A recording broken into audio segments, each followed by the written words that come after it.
ভূমিকম্পে যোগাযোগ ব্যবস্থা ভেঙে পড়ায় দুর্গত এলাকাগুলোতে ত্রাণ তেমন যাচ্ছে না। বিভিন্ন সংবাদ মাধ্যমের ছবি ও ভিডিওতে দেখা যাচ্ছে ত্রাণ নিয়ে কেউ এলে হুড়োহুড়ি শুরু হচ্ছে মানুষের মধ্যে।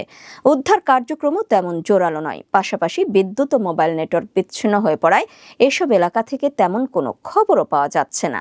ভূমিকম্পে প্রাণহানির সংখ্যাও প্রতিদিন বাড়ছে। গতকাল দেশটির সামরিক সরকারের পক্ষ থেকে জানানো হয়, ভূমিকম্পে প্রাণহানি বেড়ে ৩,০৮৫ জনে দাঁড়িয়েছে। আহত হয়েছেন অন্তত ৪,৭১৫ জন। এছাড়া ৩৪১ জনের খোঁজ পাওয়া যাচ্ছে না।